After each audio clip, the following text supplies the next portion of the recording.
Nieto. Apple Nieto. Nagugulo ka. Apple Nieto.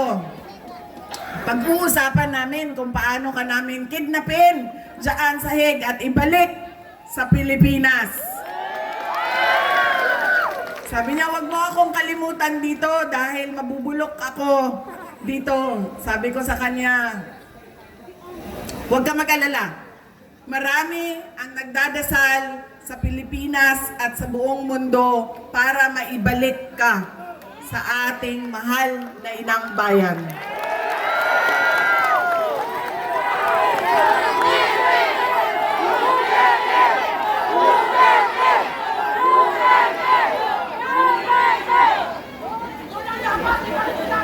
Yung mga nagtatanong kung kamusta si Pangulong Rodrigo Duterte, meron po kaming maliit, short, maikling video para sa inyong lahat. Self-rated poverty in the Philippines is at its highest in 21 years. Teacher says she often complains about being hungry. Pagpaparilin ng isang babae dahil umano sa onsehan sa droga. Pinagtataga hanggang sa mamatay ang natutulog na maglola. Ang bugbugin ng dalawang Just remember, no? At bakit yung mga tao gumagamit ng drugs? Remember, hindi sila addict. Na pag-alagala, mga batang nagra-rugby, nagkalat sa gitna ng daan. Mga taong pinagbabaril habang bumibili ng pagkain sa karinderya. Kumakalat sa social media ang video ito ng pamamaril sa bahan. Instead of going to school, they spend their days scavenging to earn money. Permanenteng trabaho ang suspect at gumagamit sa umano ng droga. Good luck sa atin lahat. Sa halip na tutukan ang kumakalam na sikmura ng mga Pilipino, krimen, droga at korupsyon, mas inuna ang sariling interes at kasakiman sa kapangyarihan. Itinapon palabas ng bansa ang nag-iisang Pangulo na siyang tunay na nagmahal sa bayan.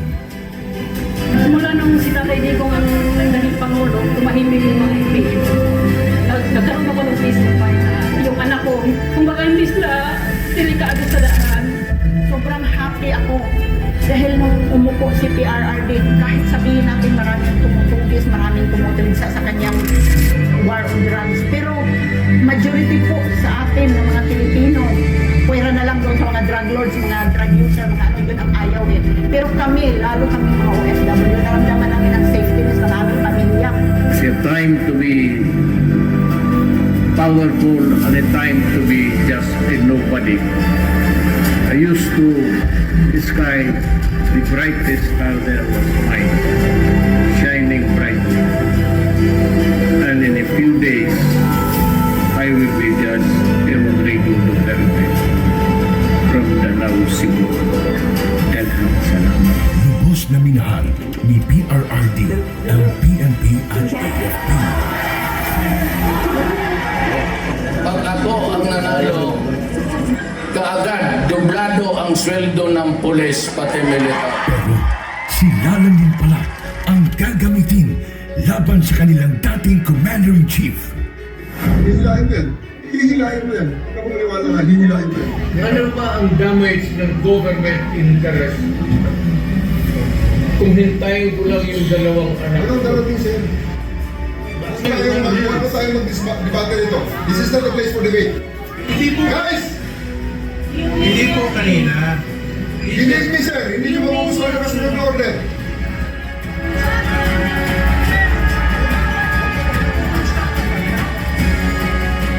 Napilitan sa serbisyo ang iba dahil sa order na isang bangag na namumuno sa kanila. Former Philippine leader Rodrigo Duterte has been taken into custody by the International Criminal At Court. yun ang simula ng pagliyab ng damdamin ng mga Pilipinong nagmamahal kay Tatay Digong.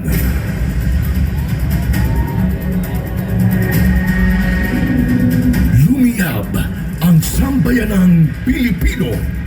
Bring PRRD home.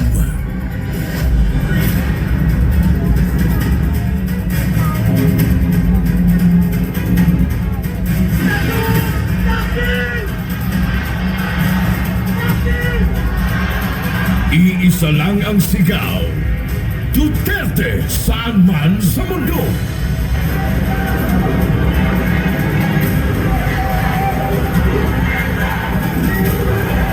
Nagagalit ang taong bayan dahil ramdam ng lahat na walang nagawa ang administrasyong ito. Bayan ang asikasuhin, hindi sariling mithiin.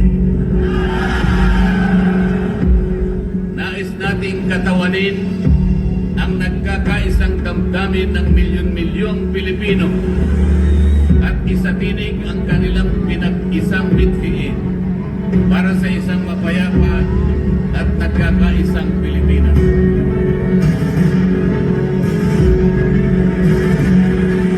Hindi pa tapos ang pagliyab ng mga puso natin dahil nagpapatuloy pa din ang kasamaan habang nalulugmok na ang inang bayan.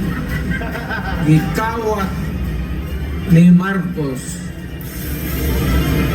ang atong gold reserves.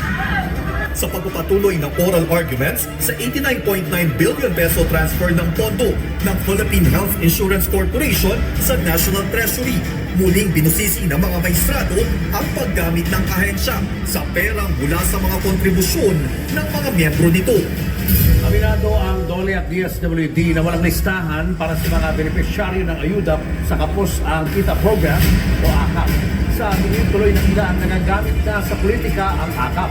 Hindi lang pala 7-7, meron pang 30-30-30. Ano yung 30-30? Yung 30-30 naman, kung ikaw ang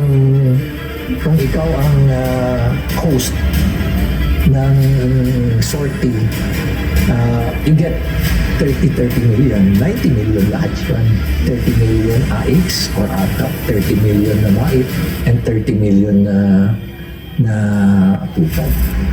Sa kanyang 15 taong karanasan bilang kongresista, ngayon daw nakakita si Davao City Representative Isidro Ungab ng ganitong sistema sa Bicameral Conference Committee. Ang tinutukoy niya ay ang mga blankong line items sa Bican Report ng 2025 National Budget na anyay labag sa batas. Partikular dito ay ang missing budget amount sa Department of Agriculture at ang program funds na anyay bilyones ang halaga. Good luck sa atin lahat. Na-promote pa nga ang mga instrumento ng pangingidnap kay PRRD. Police Brigadier General G. Fajardo and family, the chief of the PNP and his family to join the president for a photo opportunity. Walang titigil para sa bayan.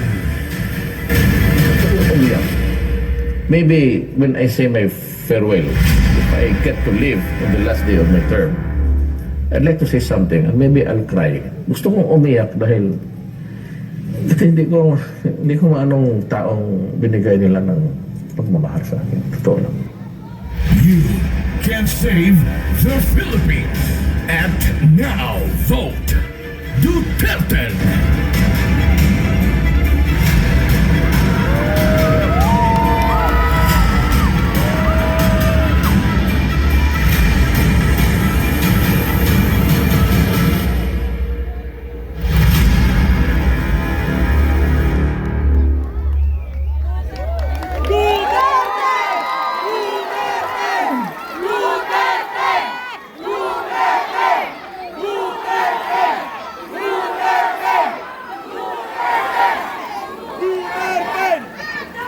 Sino yung mga maranaw dyan sa likod kanina?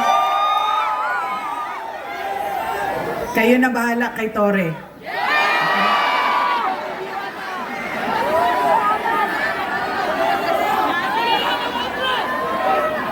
Si Congresswoman